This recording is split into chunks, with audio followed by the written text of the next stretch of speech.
बच्चों आज हम लोग स्टार्ट कर रहे हैं इलिप्स का पार्ट 2। इसमें हम लोग पढ़ेंगे auxiliary circle, parametric equation of circle, tangent का इक्वेशन।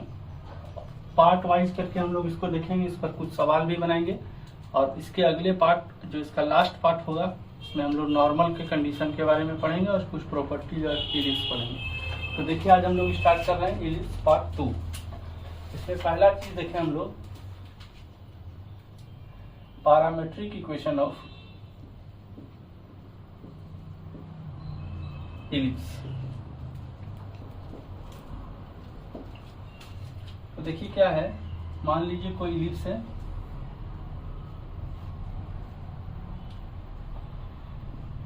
अब इस इलिप्स के इस मेजर एक्सिस से जो एक सर्कल पास होगा, इसके मेजर एक्सिस से जो एक सर्कल पास होगा उसको हम लोग बोलते हैं ऑक्सिलरी सर्कल।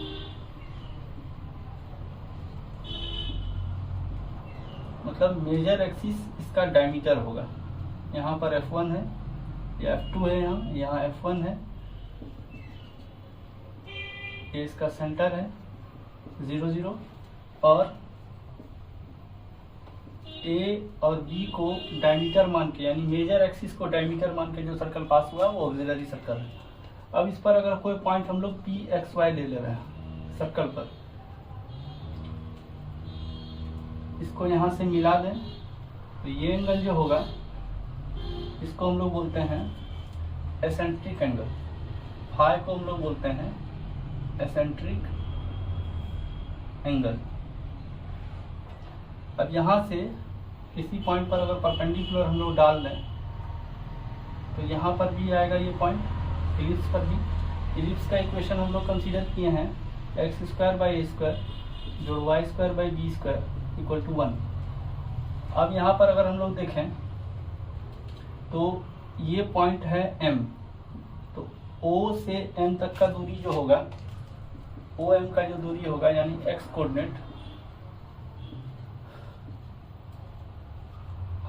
ये हो जाएगा A इसका रेडियस, क्योंकि इस टोटल सेमी जो मेजर एक्सिस का लेंथ है वो A है और इसको डायमीटर मान के खींच रहे हैं तो इसका रेडियस हो जाएगा A, तो ये हो जाएगा A cos phi। ठीक है, तो इसका कोऑर्डिनेट हम लोग बोल सकते हैं A cos phi और A sin phi। ये पॉइंट सर्कल पर है, लेकिन इसका x coordinate A cos phi और इसको मान लेते हैं हम लोग y' हम लोग को मालूम नहीं है, लेकिन ये पॉइंट इलिप्स पर है तो ये सारा कोऑर्डिनेट इलिप्स को सेटिस्फाई करेगा। तो पुट करते हैं, सब्स्टिट्यूट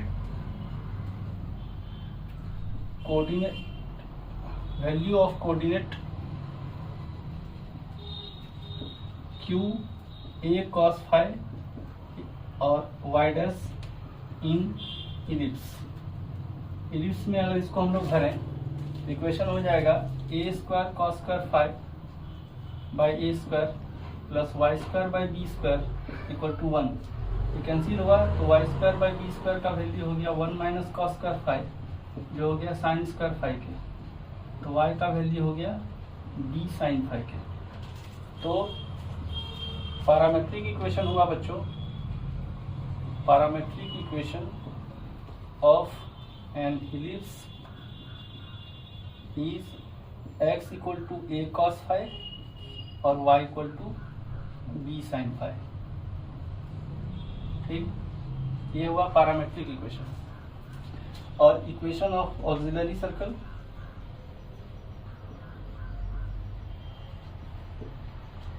ये हुआ x² y² equal to A², जहाँ A है length of semi major axis और यही रेडियस है। तो ये हो गया पैरामेट्रिक इक्वेशन सर्कल का। इसको नोट कीजिए बच्चों। अब आगे हम लोग इसके बारे में, टेंजेंट के बारे में पढ़ना स्टार्ट करते हैं। तो इसको आप इसको नोट कीजिए, हम इसको इरेज कर रहे हैं।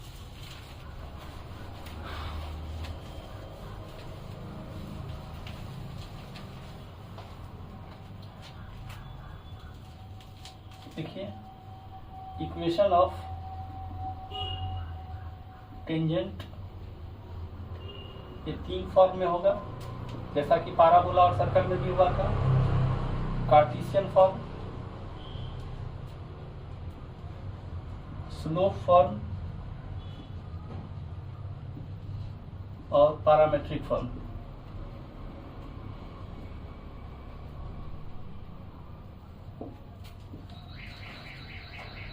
कार्टेशियन फॉर्म का यूज तब होता है, कार्टेशियन फॉर्म का यूज करते हैं when coordinates are lie on ellipse, और इसके बदले इक्वेशन यूज करते हैं t इक्वल टू 0। ठीक है, तो इक्वेशन क्या हो जाएगा, x(x1) by a square y(y1) by b square equal to 1। ये कार्टेशियन फॉर्म का टेंजेंट का इक्वेशन है। स्लोप फॉर्म में भी हम लोग आ रहे हैं।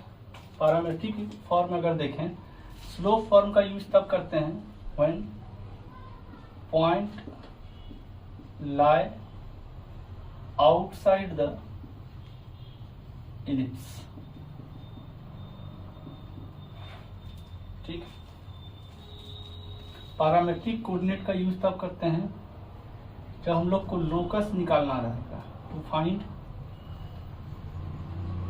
लोकस। लोकस प्रॉब्लम में हम लोग पैरामेट्रिक कोऑर्डिनेट का यूज करते हैं। तो यहाँ पर आप x1 के जगह a cos phi और y1 के जगह a sin phi यूज कर सकते हैं। इक्वेशन क्या हो जाएगा, equation of tangent on ellipse x square by a square जोड़ y square by b square equal to 1 है। इलिप्स का इक्वेशन यही है। इसमें एक x के बदले a cos phi by a square और दूसरा y into a sin phi b sin phi by b square equal to 1। इसको कैंसिल करेंगे आप तो x cos phi by a plus y sin phi by b equal to 1। इस form का ज्यादा use होता है बच्चों। इस फॉर्म को हम लोग भी ध्यान से पढ़ेंगे। इसको आप नोट कीजिए और हम लोग देखते हैं कंडीशन एक इलिप्स का, जब एक लाइन टेंजेंट होगा इलिप्स पर। इसको आप नोट कीजिए, हम इसको इरेज कर रहे हैं।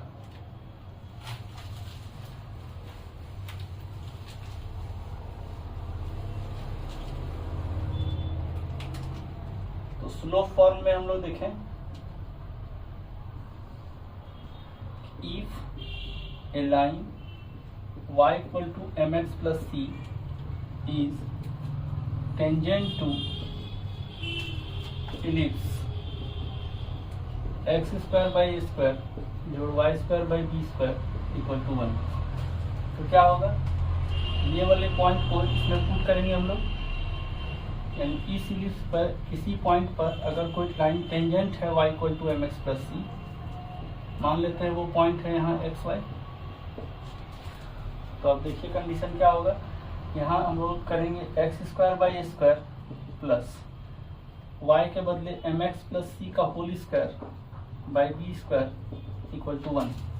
एलसीएम लेंगे तो b square x square plus ए square into m x plus c का होल स्क्वायर बराबर ए स्क्वायर बी स्क्वायर होगा। सॉल्व करेंगे तो b square x square plus ए square into m square x square plus 2cmx प्लस c square बराबर ए square b square. अब यहाँ से b square x square plus A square M square x square plus 2cm a square into x plus A square c square minus A square b square equal to 0। तो देखिए ये x में quadratic बन रहा है, b square plus A square M square whole into x square plus 2cm a square whole into x plus A square c square minus A square b square whole equal to 0। अब एक line जो है एक ellipse पर tangent है, तो इसका मतलब d इक्वल टू 0 होगा। तो d इक्वल टू 0 जैसे करेंगे तो 2cm ए स्क्वायर का square minus 4 into b square plus A square M square whole into a square c square minus A square b square equal to 0 होगा। यहाँ से हो गया 4c²m²a4 माइनस 4, इसको इससे गुना करेंगे बच्चों तो a² b² c² minus a² b4 plus a4 m² c² minus a4 m² b²। 0 4 common लेके 0 से डिवाइड करेंगे तो बचेगा a4 m² c² minus 4a² b² c² plus 4a² b4 minus 4a4 m² c² plus 4a4 m² b²। ठीक है, तो यहाँ भी 4 होगा, 4 से डिवाइड नहीं किए थे, कोई बात नहीं, तो 4 यहाँ इंटू कर दिए इसमें। 4a4 m² c² यहाँ से यहाँ कैंसिल हुआ बच्चों। तो देखिए आगे, यहाँ से देखिए a² b² सब में कॉमन है, तो कॉमन ले लेते हैं हम लोग। ठीक, तो 4a² b² c² equal to हो गया 4a² b4 plus 4a4 b² m²। a² b² cancel करेंगे, 4 कैंसिल करेंगे तो c² equal to a² m² plus b², यानी c का मान आया plus minus root over a² m² plus b²। ठीक है, तो इक्वेशन ऑफ टेंजेंट क्या हुआ? Equation of tangent is y equal to mx plus minus root over a² m² plus b²। अब सर्कल हॉरिजॉन्टल हो या वर्टिकल हो, आप इक्वेशन यही लिखेंगे a² m² प्लस b²। ठीक है, तो आप इसको नोट कीजिए बच्चों, हम इसको इरेज कर रहे हैं।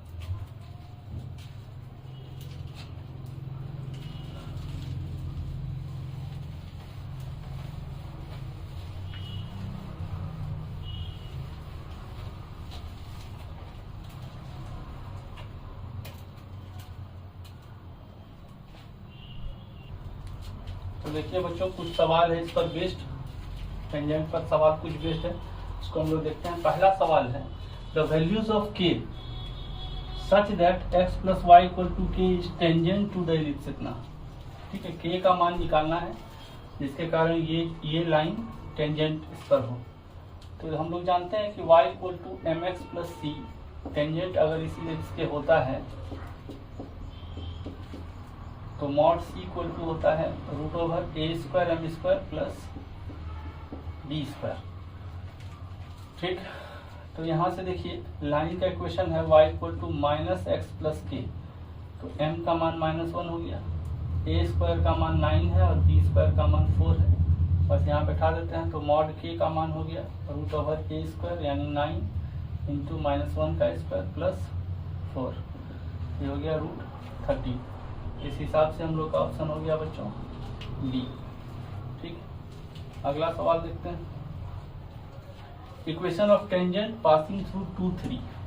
ठीक है, तो आप सबसे पहले ये देखिए कि ये पॉइंट इस इलिप्स पर है या नहीं। तो 4/9 और 3/16 ये तो 1 है, 4/9 और 9/16 ये 1 नहीं होगा, इसका मतलब वो पॉइंट आउटसाइड में है। तो हम लोग क्या करेंगे, इस इक्वेशन का यूज करेंगे, स्लोप फॉर्म का। ठीक है, तो इक्वेशन क्या हो जाएगा, y equal to mx plus minus root over a² है 9, a² यानी 9 a² into m² plus b² यानी है 16। ठीक है, इसका यूज करेंगे। अब ये पास हो रहा है 2, 3 से, तो यहाँ 2 भरेंगे और 3 भरेंगे, तो एक्स वाई की जगह पर, तो 3 equal to 2m plus minus 9m² plus 16। इसको इधर लाए, 3 माइनस 2m का होल स्क्वायर बराबर प्लस माइनस खत्म होगा स्क्वायर करने से 9m² प्लस 16 हो जाएगा।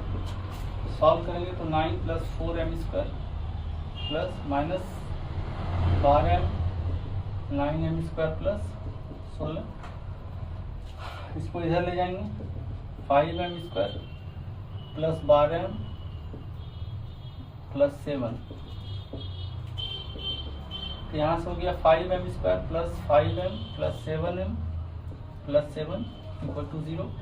यहाँ से 5m into m plus 1 plus 7m plus 1 0। तो यहाँ से हो गया m का मान -1 और -7/5। ठीक है, तो अब इक्वेशन में भरते हैं हम लोग वैल्यू।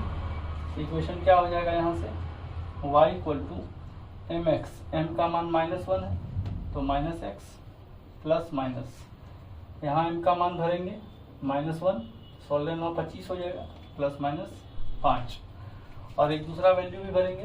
पहले इसको सॉल्व कर लेते हैं, तो x प्लस वाई का वैल्यू हो गया प्लस माइनस 5, यानी इक्वेशन टेंजेंट का हो गया 5 और -5, और दूसरा वैल्यू -7/5 भरेंगे, तो y इक्वल टू होगा -7/5 x plus minus 9 into 49/25 plus 16, तो हो जाएगा -7/5x प्लस माइनस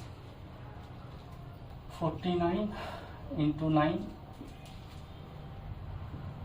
441, और ये हो जाएगा 400/25, यानी हो जाएगा 841 -7/5x प्लस माइनस 841/5। 841 का रूट अगर निकालें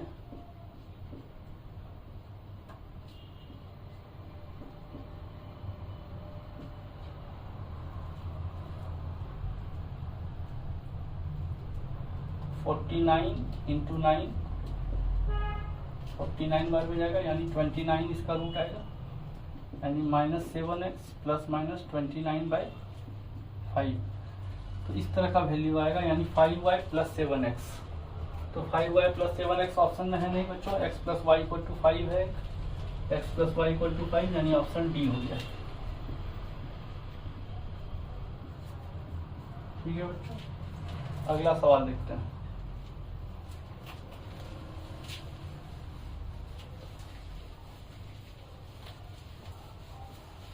सवाल नंबर 3 देखते हैं बच्चों, क्या है, area in square units of the quadrilateral formed by tangents at the in point of latus रेक्टा।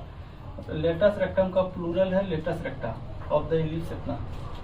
तो देखिए एक एलिप्स आप खींचे, इसका इक्वेशन दिया हुआ है x²/9 plus y²/5 equal to 1। तो अब देखिए लेटस रेक्टम फोकस से होकर जाता है, तो पहले इसका एसेंट्रिसिटी निकाल लीजिए, 1 - 5/9 होगा, यानी 2/3 हो गया। ठीक, तो यहाँ का AE और B²/A, और यहाँ AE और -B²/A, ये होगा लेटस रेक्टम का कोऑर्डिनेट्स। और यहाँ से देखिए AE, A है यहाँ 3 और B² का वैल्यू है 5। ठीक, तो A इंटू E करेंगे आप, तो AE का मान हो जाएगा 3 इंटू 2/3, यानी 2, यानी यहाँ का कोऑर्डिनेट आ गया 2, यहाँ का भी कोऑर्डिनेट 2 है। B²/A करेंगे आप, तो 5/3, तो यहाँ का कोऑर्डिनेट 5/3 और यहाँ का कोऑर्डिनेट -5/3 होगा। अब क्या बोल रहा है, area of the quadrilateral formed by the tangent at the in point of latus recta of इतना। अब यहाँ पर अगर आप टेंजेंट खींच रहे हैं, ठीक है, एक टेंजेंट यहाँ खींच रहे हैं, ठीक, फिर यहाँ पर भी ऐसा ही होगा, -2 और 5/3, और यहाँ -2 -5/3। तो यहाँ पर भी आप अगर खींचेंगे और यहाँ पर भी आप अगर खींचेंगे, तो ऐसा बनेगा क्वाड्रिलेटरल कुछ इस प्रकार का। इस क्वाड्रिलेटरल का एरिया निकालना है, तो हम लोग क्या करेंगे, कोई एक ट्रायंगल का एरिया निकाल के उसको 4 से गुना कर देंगे तो टोटल आ जाएगा। ठीक, तो पहले एक टेंजेंट का इक्वेशन निकालना होगा हम लोग को। 2 और 5/3 पर इक्वेशन ऑफ टेंजेंट निकालते हैं। x1/a² प्लस y1/b² बराबर 1। सॉल्व करेंगे तो 2x/9 प्लस 5y/3 × 5, यानी 5 से 5 कैंसिल 1, तो ये हो गया 2x plus 3y equal to 9। अब ये equation of tangent first quadrant में आ रहा है, तो आप देखिए इसका x कोऑर्डिनेट क्या होगा, x कोऑर्डिनेट होगा 9/2 और y कोऑर्डिनेट होगा, y कोऑर्डिनेट निकालने के लिए x को 0 कीजिए, y कोऑर्डिनेट हो जाएगा 3। तो एरिया ऑफ ट्रायंगल निकालेंगे अगर, तो ये x कोऑर्डिनेट हो गया है 9/2, y कोऑर्डिनेट हो गया है 3, तो एरिया हो जाएगा 4। एक ट्रायंगल का एरिया निकाल के 4 से गुना करना है, 1/2 इंटू 3 इंटू 9/2, 2 2 जा 4 खत्म, 27 स्क्वायर यूनिट, यानी ऑप्शन हो जाएगा इसका डी। अगला सवाल देखते हैं बच्चों, सवाल नंबर 4, इसको हम इरेज करते हैं बच्चों।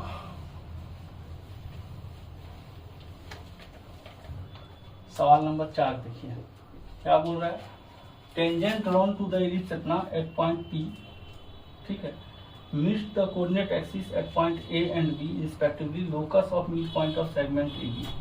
देखिए यहाँ लोकस का बात कर रहा है, तो आप कोशिश करें कि पैरामेट्रिक कोऑर्डिनेट यूज करने का, ठीक है। तो क्या बोल रहा है समझिए कि एक इलिप्स है और इस इलिप्स पर किसी पॉइंट P पर एक टेंजेंट खींचा जा रहा है, जो ये पॉइंट है P और कोऑर्डिनेट एक्सिस को A पर मिलता है और B पर मिलता है।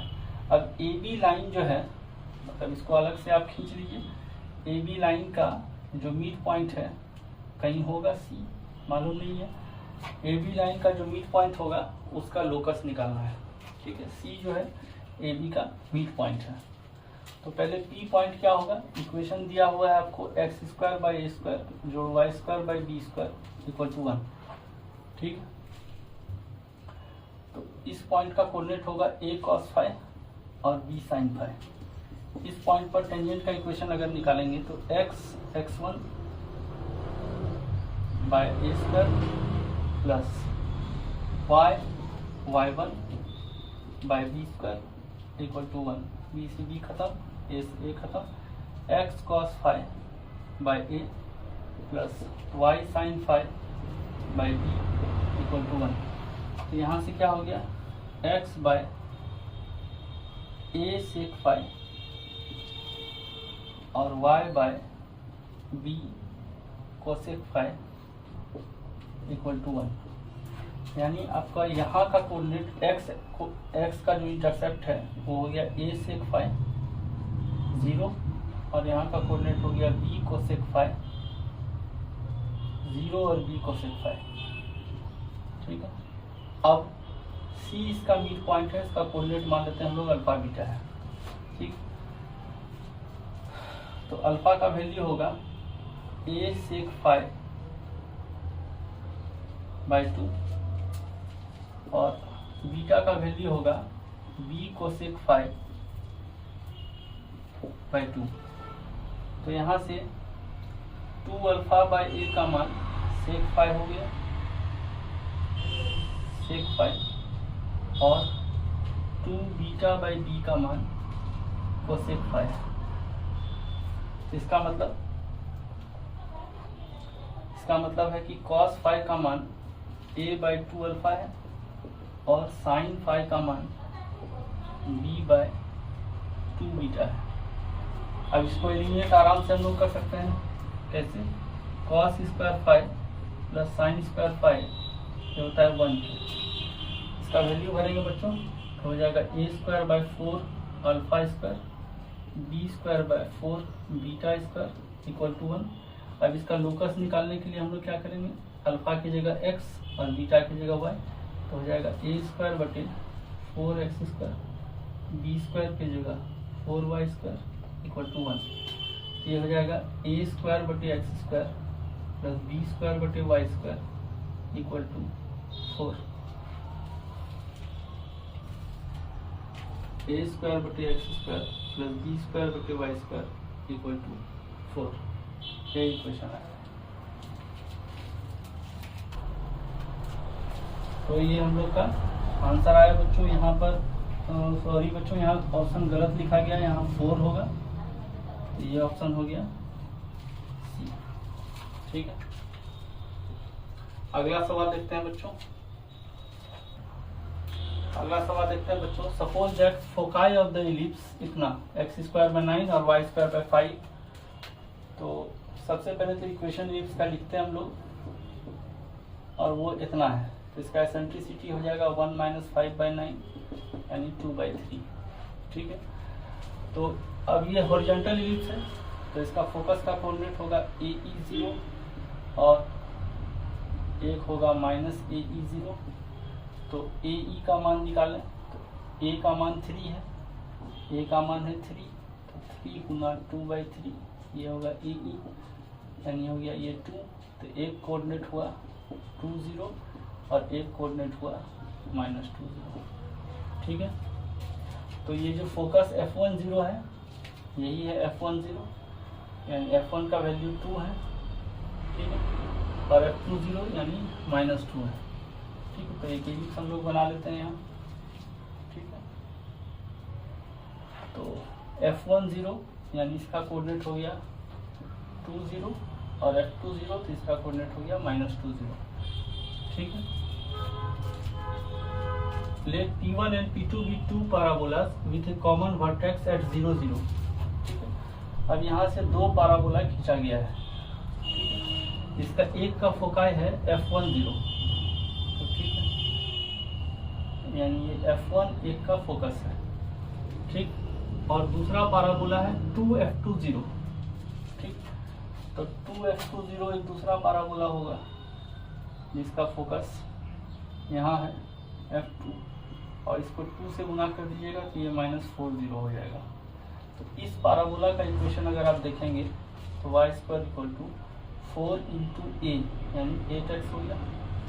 इस पाराबोला का इक्वेशन देखेंगे तो y² =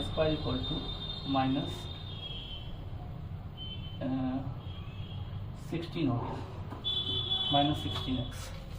ठीक, अब क्या बोल रहा है, late P1 be the tangent to P1 which passes through इतना। P1 P2 दो पॉइंट है पाराबोला पर, है ना। P1 है F10 वाले पाराबोला पर, और P2 है 2F20 वाले पाराबोला पर। तो ठीक है, इस पर एक पॉइंट P1 ले लिए हम लोग और इस पर एक पॉइंट P2 ले लिया। ठीक है, T1 भी tangent to P1 which passes through 2F20। ठीक है, तो एक टेंजेंट ऐसा है जो -4 से पास कर रहा है। ठीक, और ये है आपका टेंजेंट T1, है ना, और P2 एक टेंजेंट है जो P2 पर खींचा जा रहा है, जो पास कर रहा है F10 से।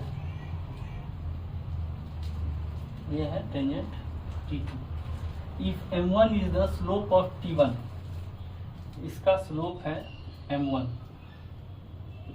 और इसका स्लोप है M2, तो वैल्यू इसका निकालना है। ठीक, तो अब देखिए इस पाराबोला पर जो टेंजेंट का इक्वेशन होगा वो क्या होगा, वो देखते हैं। मान लीजिए y = mx + c, इस पाराबोला पर टेंजेंट का इक्वेशन y = m1x + c1। ठीक, तो c1 का मान क्या होगा, ये हो जाएगा 4 × 2 × x। c1 का मान a/m होगा, तो m1x + c1 का मान a/m, और a/m क्या होगा, a का मान 2 है /m 1। अब ये गुजर रहा है -40 से, तो 0 बराबर -4m1 + 2/m1। ठीक, तो यहाँ से क्या हो गया, -4m1² = 2 + 2 = 0। 4m1² का मान हो गया 2 का, तो m1² का वृद्धि हो गया 2/4 यानी 1/2 के। ठीक, इसी तरह से इसमें इस पाराबोला का इक्वेशन हो जाएगा 4 × -4 × x। इसका इक्वेशन हो जाएगा y = m2x + c2, और ये हो जाएगा m2x + c बराबर a/m। तो a कितना है, -4/m2, और ये पास कर रहा है 2 0 से, तो x में 2 और y में 0, x में 2 भरिएगा तो 2m2 माइनस 4/m2, और यहाँ से आ गया equation 2m2 square equal to 4। ठीक है, 2m2 स्क्वायर इक्वल टू 4, तो m2 स्क्वायर का वैल्यू हो गया 2 की। अब वहाँ निकालने बोल रहा है 1/m1 स्क्वायर और m2 स्क्वायर, तो यहाँ से देखिए 1/m1 स्क्वायर हो जाएगा 2 की। ठीक है, तो 1/m1 स्क्वायर जोड़ m2 स्क्वायर का वैल्यू हो जाएगा 2 + 2 यानी 4 के, यानी ऑप्शन हो जाएगा बच्चों सी। ठीक है, तो इसमें सिर्फ यही है जो आप प्रीवियस में पढ़े हुए हैं कंसेप्ट, वो सारे कंसेप्ट को सही जगह लगाना है। क्वेश्चन बड़ा हुआ लिखा हुआ है उससे कोई फर्क नहीं पड़ता है, आप एक एक लाइन क्वेश्चन को पढ़ें, जैसे कि हम पढ़ के एक एक क्वेश्चन को देख के उसमें क्या दिया है क्या नहीं दिया है, एक एक स्टेप्स में सिर्फ इन्फॉर्मेशन है, आप आगे बढ़ते जाएंगे, रास्ता साफ होते जाएगा। तो आप इसको बनाने का प्रयास करें। तो देखते हैं हम लोग अगला सवाल, सवाल नंबर 6, इसको हम इरेज कर रहे हैं बच्चों।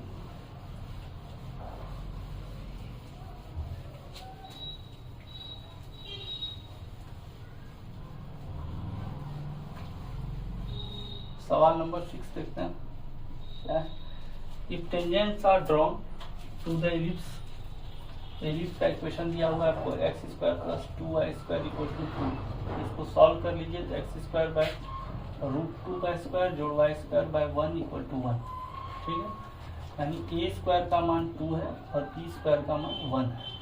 ठीक, at all points on the ellipse other than it's 4 vertices, then the midpoint of the tangents intersected between the coordinate axis lie on the curve। देखिए यहाँ पर लोकस पूछा है मिड पॉइंट का, यहाँ मिड पॉइंट का लोकस पूछ रहा है, तो आप कोशिश करें कि यहाँ पैरामेट्रिक कोऑर्डिनेट का यूज करें। ठीक है, तो यहाँ बोल क्या रहा है कि इस इलिप्स का ये 4 पॉइंट को छोड़ के किसी भी एक पॉइंट पर आप टेंजेंट खींचे। इस तरह का सवाल अभी हम लोग देखे, इसी से मिलता जुलता था।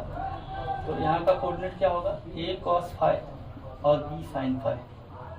ठीक है, तो यहाँ a का वैल्यू है √2, तो √2 cos phi और b का मान है 1, तो 1 sin phi यानी sin phi। ठीक है, ये हो गया इसका पैरामेट्रिक कोऑर्डिनेट। अब इक्वेशन क्या होगा, x1 by a² plus y/1 by b² = 1। Solve करेंगे तो होगा x cos phi by √2 plus y sin phi by 1 = 1, यानी आ जाएगा x/√2 sec phi plus y/cosec phi = 1। ये हो गया यहाँ पर जो टेंजेंट खींचे हैं उसका x और y कोऑर्डिनेट का इंटरसेप्ट। अब क्या बोल रहा है, ये a और b का कोऑर्डिनेट आपको आ गया है √2 sec phi और 0 और cosec phi। अब यहाँ पर कोई पॉइंट है अल्फा बीटा, इसका लोकस आपको निकालना, और ये इसका मिड पॉइंट है। Mid point of the tangent intercepted between the coordinate axis lie on the curve, इसका लोकस निकालना है। ठीक, तो देखिए यहाँ से अल्फा क्या होगा, √2 sec phi by 2, यानी हो गया sec phi by √2 अल्फा का वैल्यू, तो यहाँ से sec phi का वैल्यू हो जाएगा √2 अल्फा, तो cos phi का वैल्यू हो जाएगा 1/√2 अल्फा। ठीक, सिमिलरली इसी तरह बीटा का वैल्यू हो जाएगा cosec phi by 2, तो यहाँ से sin phi का मान हो जाएगा 1/2 बीटा। अब इसको एलिमिनेट आराम से कर सकते हैं, तो cos² phi plus sin² phi ये होगा 1 के, इसका मतलब cos² phi का मान 1/2 अल्फा स्क्वायर 1/4 बीटा स्क्वायर = 1। अब अगर हम लोग अल्फा बीटा का लोकस निकालें तो क्या होगा, 1/2x² 1/4y² equal to 1/2x² plus 1/4y² equal to 1, यानी ऑप्शन सी करेक्ट ऑप्शन है। तो वो लिखिए बच्चों, ये पीछे वाला ही सवाल जो था उसी से थोड़ा मिलता जुलता सवाल था, उसी से मिलता जुलता सवाल 2019 में पूछ लिया गया है। अगला सवाल देखते हैं बच्चों।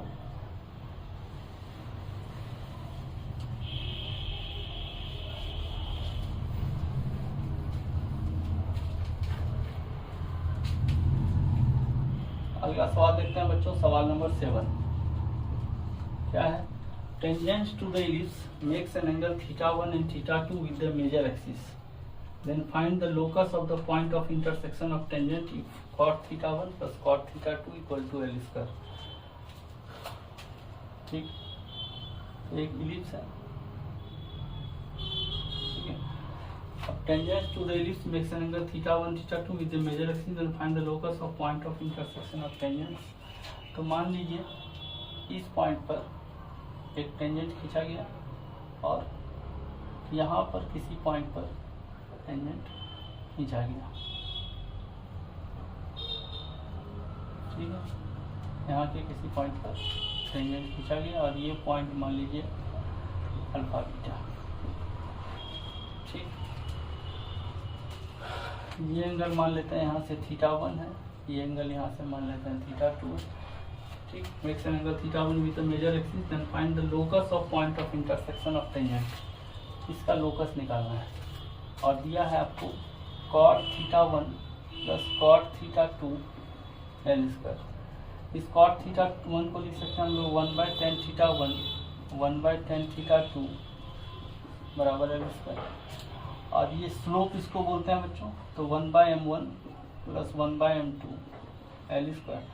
सॉल्व करेंगे तो m1 प्लस m2/m1 m2 का मान L² हो चुका है। इसको इक्वेशन 1 मान लीजिए, ठीक है। Locus of point of intersection of tangent.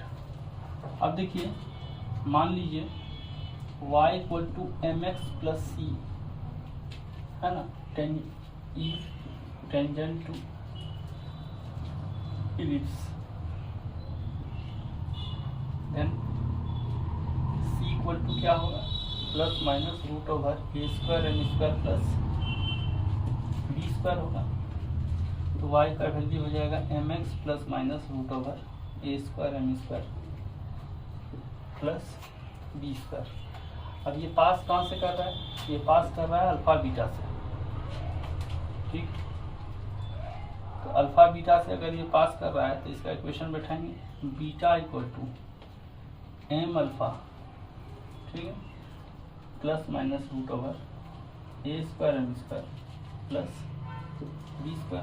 Left side लाए बीटा माइनस एम अल्फा का स्क्वायर बराबर a² m² plus b²। Solve किए, बीटा² प्लस m² अल्फा² minus 2 alpha beta m minus a² m² minus b² equal to 0।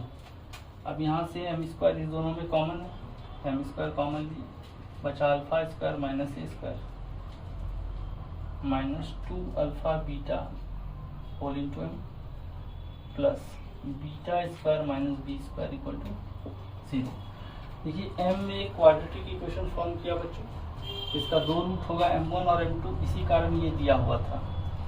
तो m1 plus m2 का value हो गया माइनस b/a, यानी 2 अल्फा बीटा बाय अल्फा² माइनस a², और m1 m2 का वैल्यू हो गया c/a, यानी बीटा² माइनस b² बाय अल्फा² माइनस a²,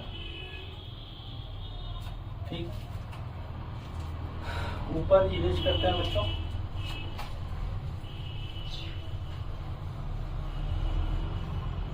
तो अब देखिए ये वैल्यू दोनों यहाँ सब्स्टिट्यूट कर दीजिए, तो क्या हो जाएगा, 1 इम्प्लाइज 2 अल्फा बीटा अपॉन अल्फा² minus a² upon m1 plus m2 by m1 m2 का वैल्यू बीटा² माइनस b² बीटा² माइनस b² बाय अल्फा² माइनस a², और ये हो जाएगा किसके, L²।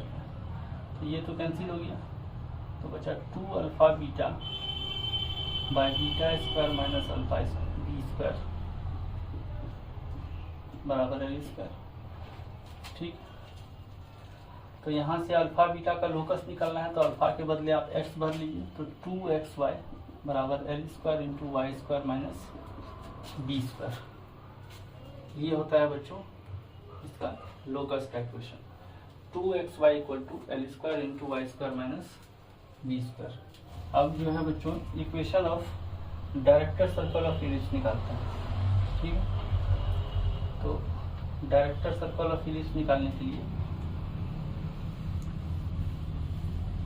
हम लोग देखें कि डायरेक्टर सर्कल क्या होता है किसी भी इलिप्स में। जैसा कि हम लोग सर्कल में भी पढ़े थे कि जो भी पॉइंट से एक्सटर्नल पॉइंट से अगर आप टेंजेंट डाल रहे हैं और वो दोनों टेंजेंट एक दूसरे पर परपेंडिकुलर हो, तो इसका लोकस जो होता है वो डायरेक्टर सर्कल कहलाता है। इसके लोकस से जो बना हुआ सर्कल बनेगा वो डायरेक्टर सर्कल बनेगा। तो आप यहाँ से देखिए इस इक्वेशन से, अगर ये लाइन है m1 और ये लाइन है m2 कुछ भी, तो m1 इंटू m2 क्या होगा, -1 होगा। अगर दोनों परपेंडिकुलर लाइन्स है तो इस दोनों का स्लोप -1 होगा, और m1 m2 का वैल्यू हम लोग को दिया हुआ था beta square minus B square by alpha square minus A square equal to -1। तो हो गया beta square minus B square बराबर माइनस अल्फा स्क्वायर प्लस ए स्क्वायर। तो हो गया अल्फा स्क्वायर जोड़ बीटा स्क्वायर बराबर ए स्क्वायर जोड़ बी स्क्वायर। अल्फा बीटा का लोकस निकलिएगा तो एक्स स्क्वायर वाई स्क्वायर बराबर ए स्क्वायर जोड़ बी स्क्वायर। ये हो जाएगा डायरेक्ट सर्कल का इक्वेशन। आगे सवाल देखते हैं बच्चों। अगला सवाल देखते हैं बच्चों, सवाल नंबर 8। बोल रहा है let L be a tangent line to the parabola इतना y square equal to 4x minus 20। एक पाराबोला का इक्वेशन है 6-2 पर, इक्वेशन ऑफ टेंजेंट एल है। तो y इंटू वाई वन बराबर 4 into x plus 6/2 minus 20। Solve करेंगे तो 2y equal to 2 into x plus 6 minus 20। ये हो गया 2x, 12 में 20 गया 8 हो गया, 2y y equal to X minus 4। ये इक्वेशन ऑफ टेंजेंट हो गया। If L is also tangent to the ellipse इतना, ठीक है, तो यहाँ m का वैल्यू 1 हो गया और c का वैल्यू -4 हो गया। इस इक्वेशन इलिप्स को अगर लिखें Y square by B equal to 1, तो देखिए ए स्क्वायर का मान है 2 और बी स्क्वायर का मान है बी स्क्वायर बी के बराबर है, जिसको हम लोग बी स्क्वायर कहते हैं वो सेम एज बी है। ठीक, तो सी स्क्वायर बराबर होता है a square M square plus B square. ठीक है, तो यहाँ से सी स्क्वायर बोलेंगे तो ये हो जाएगा 16। ए स्क्वायर का मान 2 है और एम स्क्वायर का मान 1 है प्लस बी स्क्वायर का मान बी है। तो यहाँ से b का मान हो गया 16 माइनस 2 यानी 14, यानी option B is correct option. ठीक, सवाल अगला देखते हैं बच्चों, सवाल नंबर 9। अगला सवाल देखते हैं बच्चों, सवाल नंबर 9 है कि if 3x plus 4y equal to 12√2 is a tangent to the ellipse x square by square plus Y square by 9 equal to 1 for some A belongs to R then the distance between foci. तो देखिए एक ellipse के बीच में focus के बीच का दूरी अगर निकालना है तो f1 f2 का डिस्टेंस हो जाएगा 2a, क्योंकि यहाँ का कोऑर्डिनेट होता है ae0 और यहाँ का -ae0, तो डिस्टेंस हो जाएगा 2ae। ठीक है, तो हम लोग को अब निकालना a है। और देखिए 3x plus 4y equal to 12√2 है, तो 4y का वैल्यू हो जाएगा -3x प्लस 12√2 और y का वैल्यू हो जाएगा -3/4x प्लस 3√2। तो m का मान हो गया -3/4 और c का मान हो गया 3√2। ठीक है, अब y equal to mx plus c अगर इस पर टेंजेंट है तो c स्क्वायर बराबर होता है a square M square plus B square. तो ये हो गया c स्क्वायर यानी 3 × 9 = 18, a स्क्वायर ही है और एम स्क्वायर का मान 9/16 है और प्लस बी स्क्वायर का मान 9 है। ठीक है, तो यहाँ से हो गया 9a² / 16 इक्वल टू 9। तो यहाँ से 9 कैंसिल हुआ, तो ए स्क्वायर का मान हो गया 16, ठीक है। ऑल्सो बी स्क्वायर बराबर ए square into 1 minus E square, ये होता है। तो बी स्क्वायर का मान 9 है आपका और ए स्क्वायर का मान 16 है इंटू 1 माइनस ई स्क्वायर, ठीक है। तो यहाँ से आप देखिए कि 1 माइनस ई स्क्वायर का वैल्यू हो गया 9/16, तो ई स्क्वायर का वैल्यू हो गया 1 माइनस 9/16 यानी 7/16, तो ई का वैल्यू हो गया √7/4। यहाँ से ए का मान हो गया 4, ठीक है। अब निकालना है आपको F1 F2 का मॉड, ये हो जाएगा 2a 2 गुना ए का मान 4 और ई का मान √7/4, खत्म करेंगे तो हो जाएगा 2√7 और ये ऑप्शन हो जाएगा ई, ठीक है बच्चों। और अब आज का लास्ट सवाल देखते हैं आज के टॉपिक का, अब इसको नोट कीजिए बच्चों। सवाल नंबर हम लोग देखते हैं 10। The length of the minor axis along Y axis of an ellipse, यानी एक हॉरिजॉन्टल इलिप्स का बात किया जा रहा है, ठीक है। तो लेंथ ऑफ माइनर एक्सिस, मान लीजिए ये बी है, ये बी डैश है, ये ए है डैश और ये ए। तो लेंथ ऑफ माइनर एक्सिस क्या होता है 2b, और 2b का मान है 4/√3 यानी b का मान दिया 2/√3, ठीक है। If the ellipse touches the line x + 6y = 8, तो ठीक है। जो इक्वेशन ऑफ टेंजेंसी है क्या है x + 6y = 8 है, तो 6y का वैल्यू हो गया -8 + 6 माइनस x + 6 8 माइनस x + 8, तो y का वैल्यू हो गया -1/6 whole into x + 8/6 -1/6 whole into x + 4/3। अब ये कंडीशन आया, ठीक। तो ये कंडीशन आया तो c m का मान हो गया है -1/6 और c का मान हो गया है 4/3, तो c स्क्वायर बराबर होता है a square into 1, c square बराबर a square m square plus b square. तो c स्क्वायर का मान भरेंगे 16/9, a स्क्वायर का मान मालूम नहीं है, m स्क्वायर का मान मालूम है, तो 1/36 और प्लस b स्क्वायर, ठीक है। तो यहाँ से b स्क्वायर का मान हो गया 16/9 minus a square by 36 but b square बराबर होता है a square into 1 minus e square, ठीक है। अब b स्क्वायर का वैल्यू भरेंगे, तो b स्क्वायर का वैल्यू दिया है यहाँ 2/√3, तो 2/√3 अगर भरेंगे तो यहाँ पर भी आप भर सकते हैं b का वैल्यू यहाँ पर आप 2/√3 अगर भरेंगे तो 4/9 हो जाएगा, 4/3 हो जाएगा बराबर 16/9 माइनस a स्क्वायर बाय 36, ठीक है। तो a स्क्वायर बाय 36 का वैल्यू हो जाएगा 16/9 माइनस 12/9 यानी 4/9, है ना। 9 से 4 बार में जाएगा तो a स्क्वायर का मान हो गया 16, तो a का वैल्यू हो गया 4, ठीक है। तो यहाँ से वैल्यू भर दीजिए, b स्क्वायर का वैल्यू आया था आपका 4/3 और a स्क्वायर का वैल्यू आ गया 16 इंटू 1 माइनस ई स्क्वायर, 4 से 4 बार में गया तो 1 माइनस ई स्क्वायर का वैल्यू हो गया 1/12, ई स्क्वायर का वैल्यू हो गया 1 माइनस 1/12 और ये हो गया 11/12, तो ई का वैल्यू हो गया 1/√12 इंटू √11, तो ये हो गया